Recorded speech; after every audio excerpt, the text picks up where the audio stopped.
Hi, I'm Emily.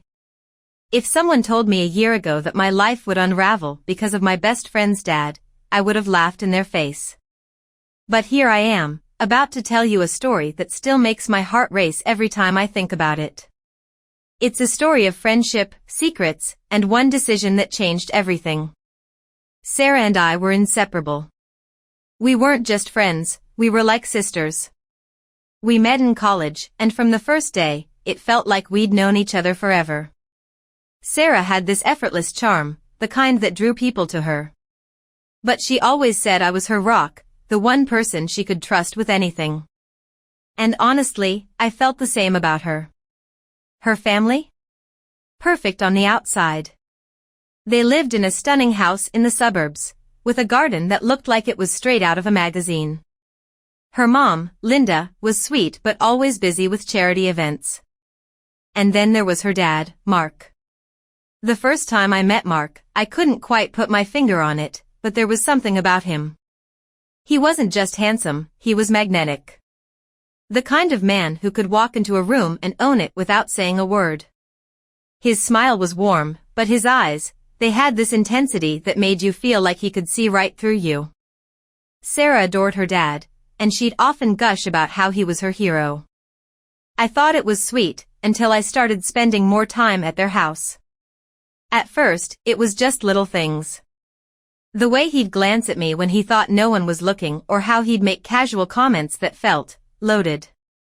"Emily, you have a sharp mind," he said once during dinner. "You're going to go far in life. Any man would be lucky to have you." His words were innocent enough, but the way he said them made my stomach flip. I brushed it off as my imagination, but deep down, something about Mark unsettled me. One Friday evening, Sarah invited me over for a movie night.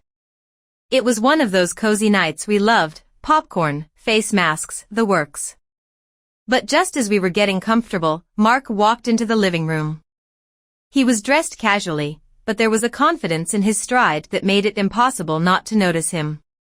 "Mind if I join?" he asked, his eyes briefly locking with mine before looking at Sarah. "Sure, Dad," Sarah said, laughing. "But no complaining if we pick something cheesy." Mark chuckled and sat down on the other end of the couch. For the next hour, we watched some rom-com, but I barely registered the plot. I was too aware of how close we were sitting. Every time I shifted, I felt his gaze, even if I wasn't looking at him. When the movie ended, Sarah went upstairs to grab us some blankets. Mark and I were left alone. The room felt heavier, quieter. "So, Emily," he said, his voice low. "What's next for you? Any big plans?" Not really. Just focusing on school," I replied, trying to sound casual. "You're impressive, you know that?" His eyes held mine for a second too long. "Smart, kind, and," he paused, his lips curling into a slight smile. "Well, you don't need me to tell you how beautiful you are." I froze. It was just a compliment, right? But something in his tone made my cheeks burn.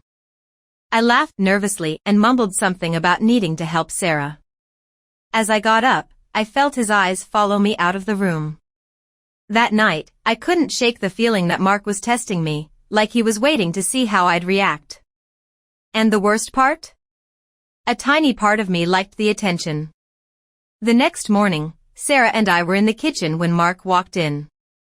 He greeted us with his usual charm, but there was something different about the way he spoke to me. Subtle, but enough to make me feel noticed. Later, Sarah left to run errands with her mom, leaving me and Mark alone in the house. I thought about leaving too, but something kept me there. Maybe it was curiosity, maybe something else. I didn't know it then, but that decision would lead me down a path I'd regret forever. I know what you're thinking, Emily, what were you thinking? Trust me, I ask myself that every day. But if you think this is intense, you haven't heard anything yet. What happens next will blow your mind. Stay with me, because the story's just getting started. Before we dive deeper into Emily's story, I want to share something exciting with you. On our Patreon, You can find exclusive revealing photos of Emily and other heroines from our stories. These photos let you see them like never before, and they're available only to our subscribers. For just $5 this month, you can unlock all the exclusive content, including behind-the-scenes moments and more. Don't miss this chance to get even closer to the stories you love. The link to our Patreon is in the description below. Now, let's continue with Emily's story. You won't believe what happens next. At first, I thought it was just my imagination. Mark was Sarah's dad, after all, an older man with a polished demeanor, someone who naturally commanded respect. But the more time I spent around him, the harder it became to ignore the tension. It wasn't anything overt, not at first. Just little things that started to add up.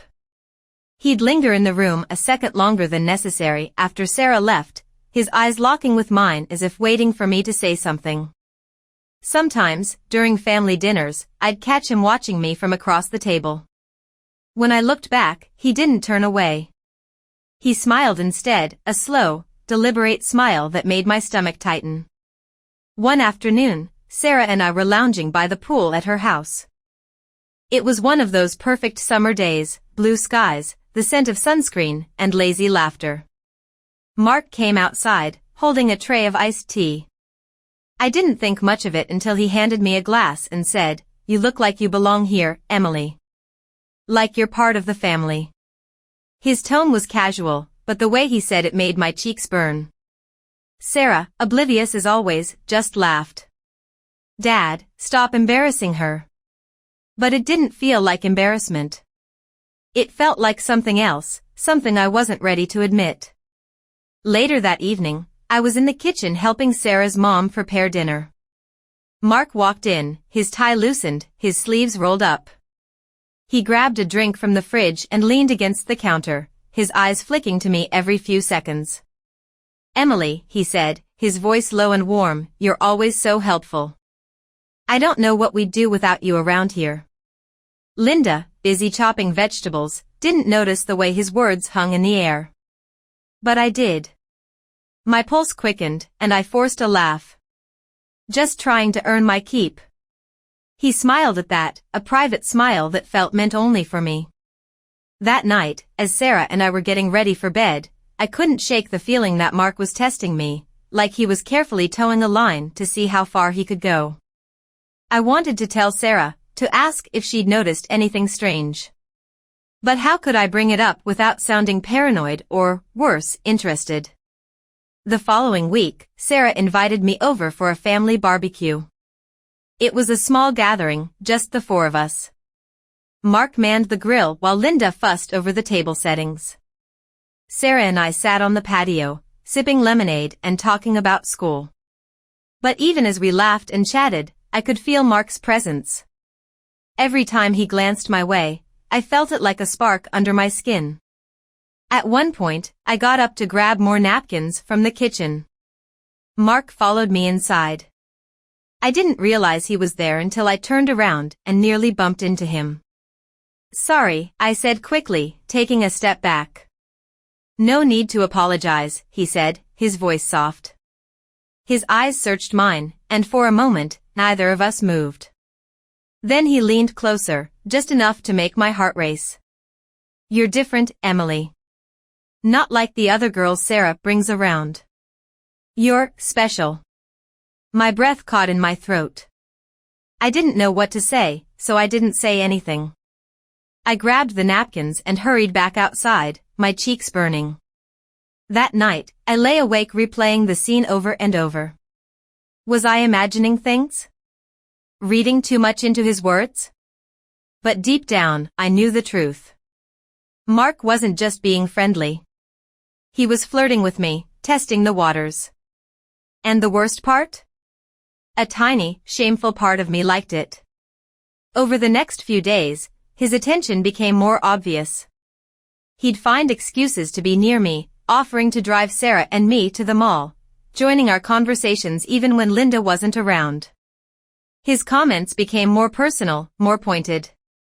"Emily, you have such a good head on your shoulders," he said one evening as we cleaned up after dinner. "You're mature beyond your years." It's refreshing. I knew I should have brushed it off, but instead, I found myself looking forward to his remarks.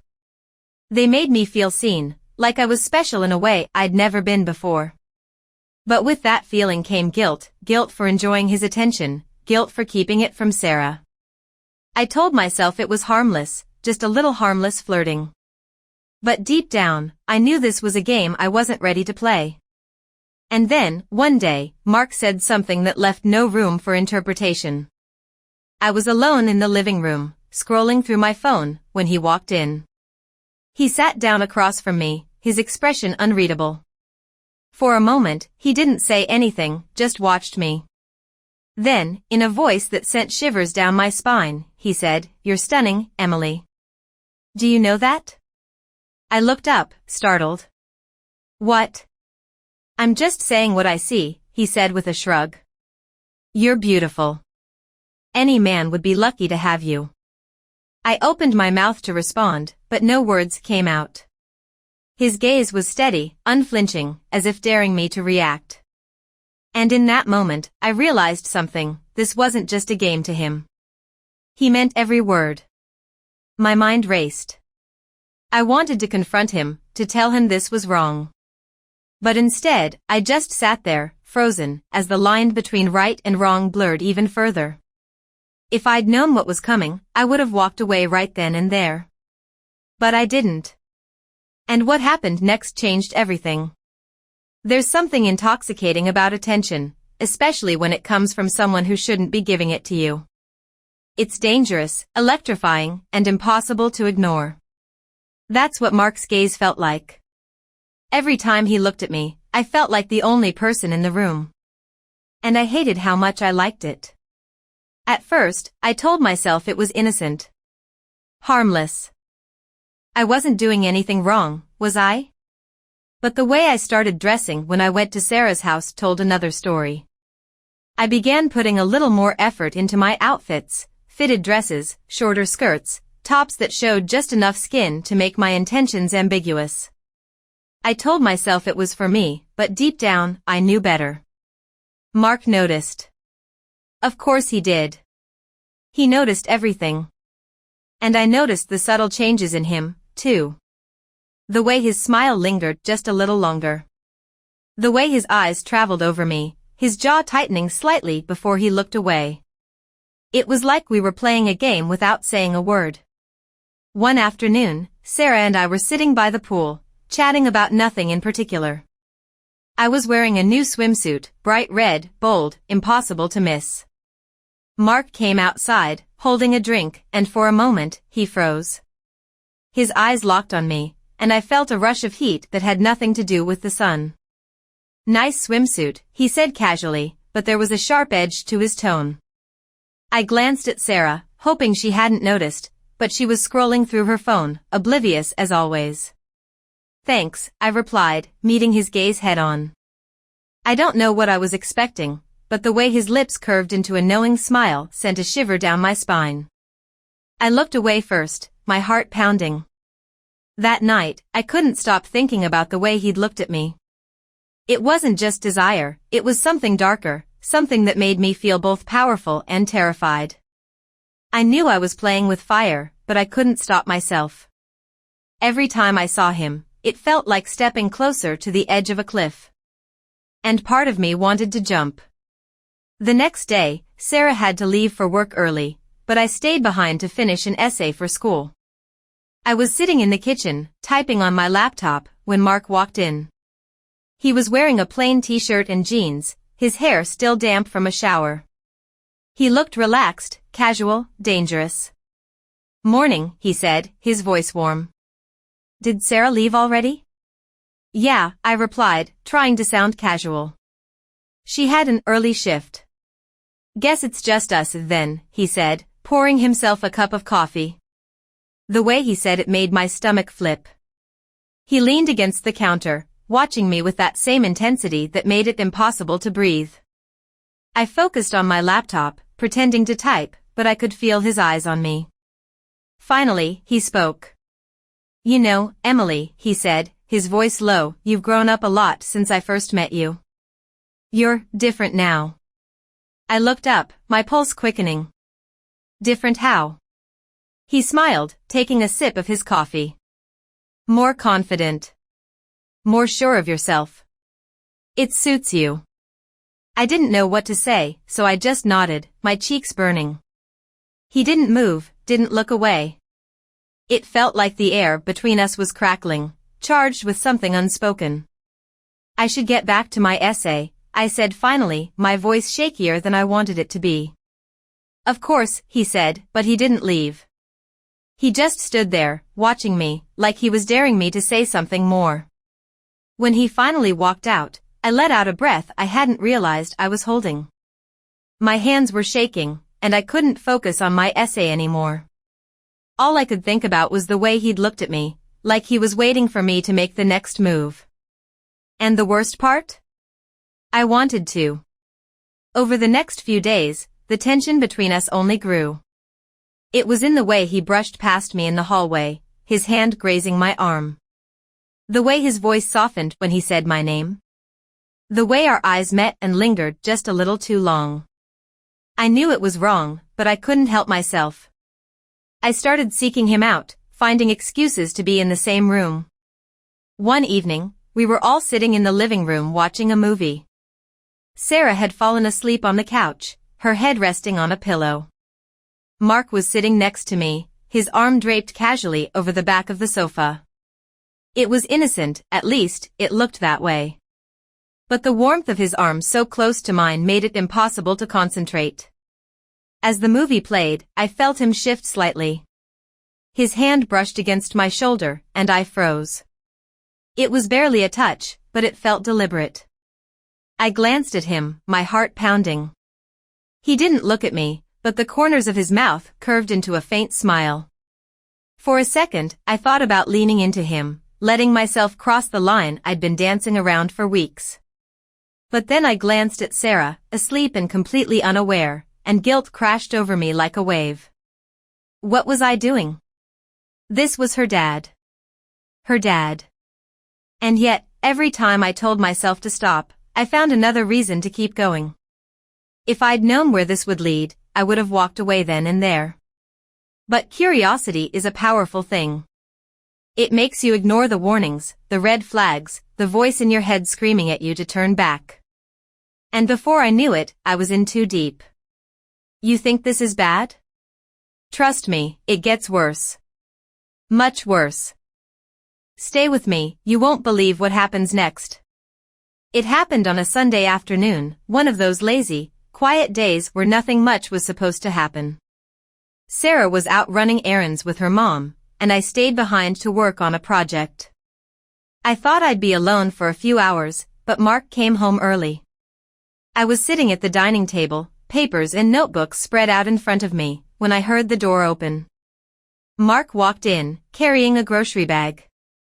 He gave me a small, almost casual smile, but there was something in his eyes that made my stomach tighten. Hard at work, huh, he said, setting the bag down on the counter. Trying to be, I replied, forcing a smile. I kept my eyes on my notebook, pretending to be engrossed, but I could feel his presence like a shadow. He lingered, leaning against the counter. It's nice having you around, you know. The house feels different when you're here. I looked up at him, caught off guard by the sincerity in his voice. Thanks, I guess. He tilted his head slightly, studying me. Do you have a minute? There's something I want to show you. My heart skipped a beat. What is it? Nothing serious, he said with a shrug, his tone light. Just something in my study. It'll only take a minute. I hesitated. Every instinct told me to say no, to stay exactly where I was. But my curiosity, that reckless part of me that had been growing louder and louder, got the better of me. Okay, I said, closing my notebook. Lead the way. The study was dimly lit, with dark wood paneling and bookshelves lining the walls. It smelled faintly of leather and cologne, an unmistakably masculine space. Mark closed the door behind us, the soft click of the latch making my pulse quicken. So, I said, my voice unnaturally bright, what did you want to show me? He walked over to his desk, picked up a small photo frame, and handed it to me. It was an old picture of Sarah as a child, sitting on his shoulders, both of them laughing. The sight of it made me smile, but I couldn't ignore the tension in the air. "She was such a handful back then," he said, his voice soft. "Hard to believe she's all grown up now." "She's lucky to have you," I said, trying to keep the conversation neutral. He stepped closer, his eyes locked on mine. "I'm the lucky one. She's brought some amazing people into my life." I felt the heat rise in my cheeks. "Mark." "Emily," he interrupted, his voice low and steady. "You're not like anyone else I've ever met. Do you know that?" I took a step back, bumping into the edge of the desk.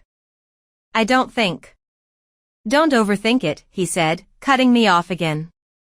His hand brushed against mine, sending a jolt of electricity through my skin. "I just wanted you to know how much I admire you." "Admire me?" That word hung in the air, heavy with implications. I should have left right then, should have walked out and never looked back. But I didn't.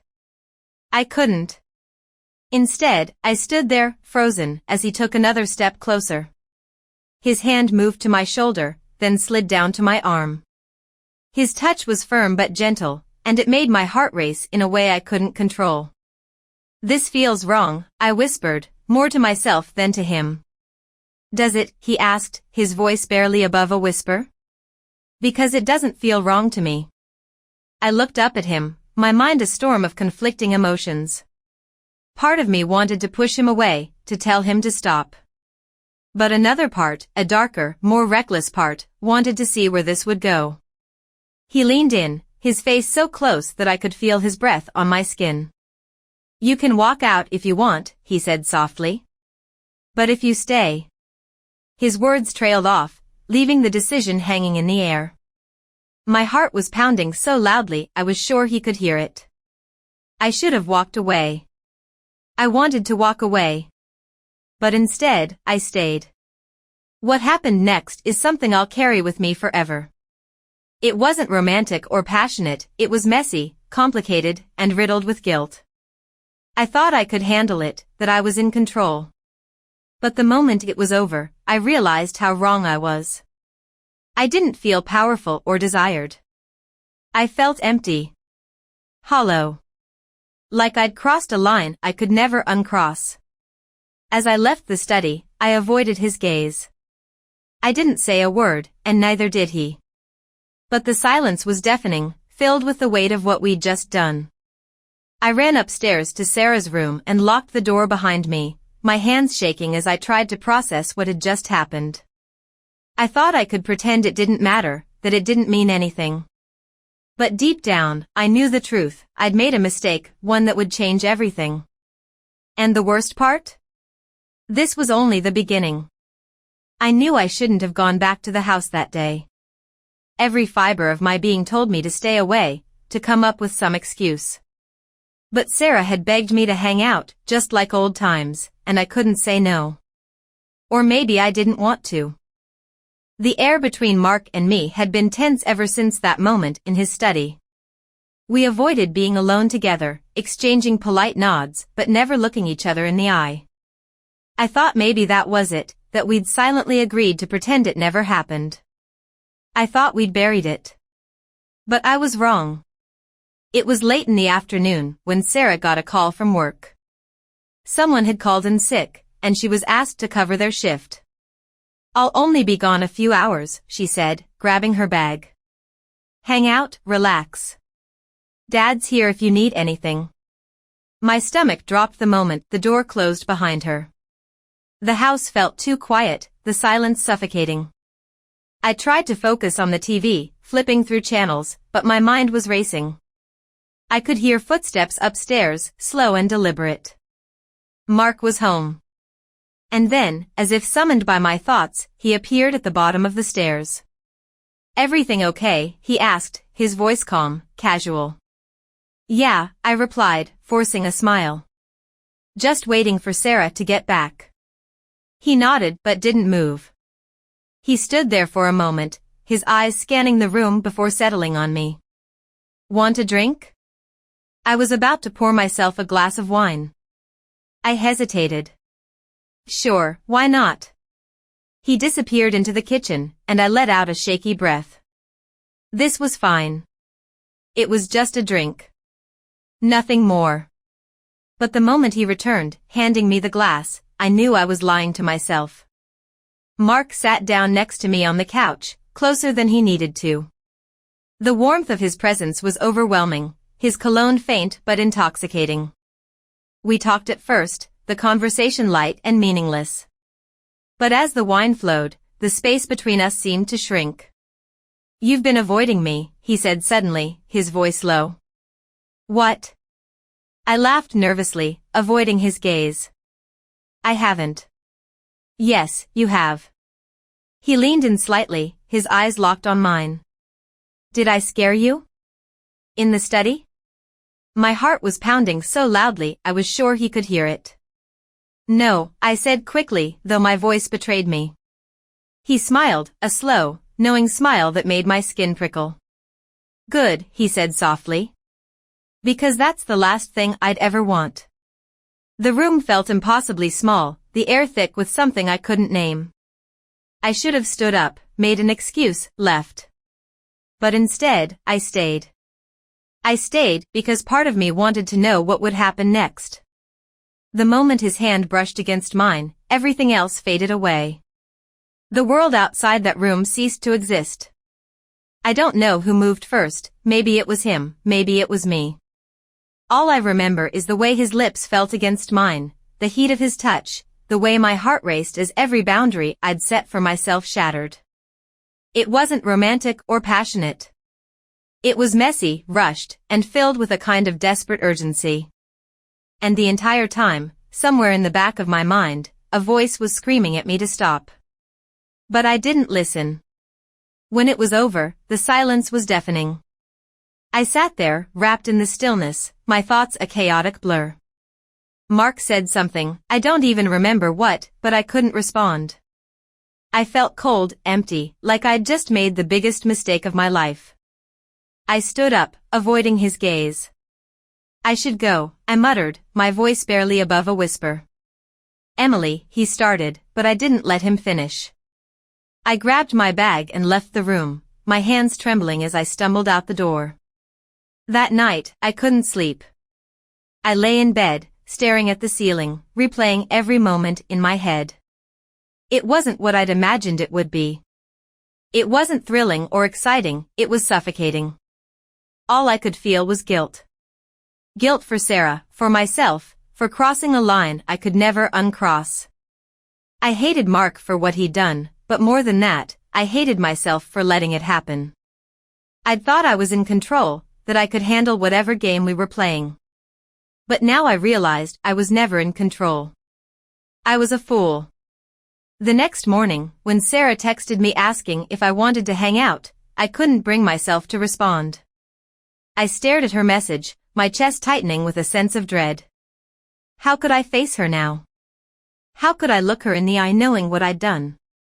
For the first time since we became friends, I felt like a stranger in her life.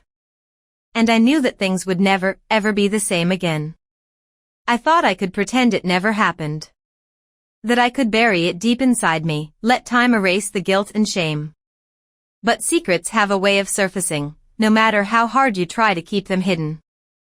And this one wasn't just mine, it was Mark's too. The next day, Sarah greeted me with her usual bright smile, completely unaware of the storm raging inside me. You've been so quiet lately, she said, nudging me playfully as we walked to her car. Something on your mind? I forced a laugh, avoiding her eyes. Just stressed about school, I mumbled. But the truth was, I couldn't even look at her without hearing Mark's voice in my head, without replaying everything that had happened. Every time she mentioned him, Dad made the best pancakes this morning, or Dad said you should come to our next family dinner, I felt like I was suffocating. Mark, on the other hand, seemed unfazed. If anything, he became bolder. At first, it was subtle, a lingering glance when Sarah wasn't looking, a faint smile that sent shivers down my spine. But then it escalated. One afternoon, I was helping Sarah sort through some clothes in her room when Mark knocked on the door. He poked his head in, his eyes locking on mine for a brief, agonizing moment before he spoke. "Emily, can I borrow you for a second? I need help with something downstairs." Sarah didn't think twice. "Go ahead, I'll finish up here." I followed him downstairs, my heart pounding in my chest. He led me into the kitchen, closing the door behind us.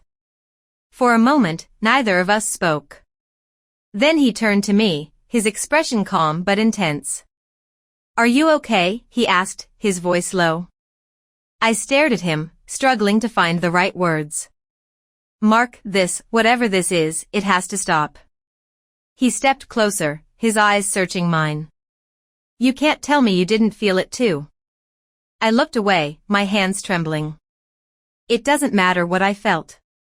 This is wrong." "Sarah." "I know," he interrupted, his voice softening. "I know it's complicated. But you're not just some random girl, Emily. You're special. You mean something to me."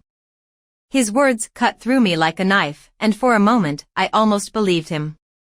But then Sarah's laughter floated down from upstairs, and the reality of what we were doing hit me like a tidal wave. "I can't do this," I said, my voice cracking. "I won't." I turned and left the kitchen, my legs shaky as I made my way back to Sarah's room. She looked up as I entered, completely oblivious to the turmoil inside me. "Did Dad rope you into one of his projects?" she joked. I forced a smile, but the weight of my guilt was unbearable. Every time she looked at me with that trusting smile, it felt like a dagger to the heart. Over the next few weeks, the tension between Mark and me only grew. He'd find excuses to be near me, brushing against me in the hallway, whispering things that made my skin crawl. I tried to keep my distance, but he made it impossible. And Sarah. Sarah started noticing. "You've been acting so weird lately," she said one night as we sat in her room. "Is everything okay?" Of course, I lied, my voice too quick, too defensive. "Why wouldn't it be?" She frowned, studying me. "I don't know. You're just different. And Dad's been acting weird too." My stomach flipped. "Weird how?" "I don't know," she said, shrugging. "He's just quieter than usual. Like he's hiding something." I felt the blood drain from my face. "Maybe he's just stressed." "Maybe," she said, but the doubt in her voice was unmistakable. The breaking point came one evening when Sarah and I were watching a movie in the living room. Mark walked in, his presence instantly filling the room. He sat down across from us, his eyes briefly meeting mine before settling on the TV. I avoided his gaze, but I could feel him watching me, feel the unspoken tension between us. Halfway through the movie, Sarah got up to grab some snacks. The moment she left the room, Mark leaned forward, his voice barely above a whisper. "You're avoiding me." I didn't look at him. "I have to." He sighed, his frustration evident. "Emily, we need to talk." "No, we don't," I snapped, my voice harsher than I intended. "There's nothing to talk about." Before he could respond, Sarah came back, oblivious to the charged silence. She plopped down on the couch, handing me a bowl of popcorn. "What did I miss?" "Nothing," I said quickly, forcing a smile. But inside, I was unraveling. That night, as I lay in bed, my phone buzzed with a text. It was from Mark. "We can't keep ignoring this. Meet me tomorrow. Same place." I stared at the message, my heart racing. Part of me wanted to delete it, to pretend I'd never seen it. But another part of me, the part that had gotten me into this mess in the first place, was tempted to reply. And that's when I knew, this wasn't just a mistake. It was a disaster waiting to happen. And if I didn't put an end to it, I was going to lose everything, Sarah, my sanity, and any shred of self-respect I had left. But ending it wasn't going to be easy. Because Mark wasn't the kind of man who let things go. And Sarah, she was starting to put the pieces together. I always thought secrets were safe as long as you were careful. That if you buried them deep enough, they'd stay hidden forever. But I was wrong. Secrets don't stay secrets, they have a way of clawing their way to the surface when you least expect it. And mine came out in the worst possible way. It was a Sunday afternoon, and Sarah had invited me over for lunch. Her mom was out of town, so it was just the three of us: Emmy, Sarah, and Mark. The air between Mark and me had been tense ever since that moment in his study. I thought we'd buried it. But I was wrong. Sarah got up to grab dessert from the kitchen, leaving me and Mark alone. The moment she left, he turned to me. "We need to talk," he said quietly. "Not now," I hissed, glancing toward the kitchen. "This isn't the time." But before he could respond, Sarah walked back in. She wasn't holding dessert. She was holding Mark's phone. Her face was pale, her hands trembling. "Emily," she said, her voice shaking. "What is this?"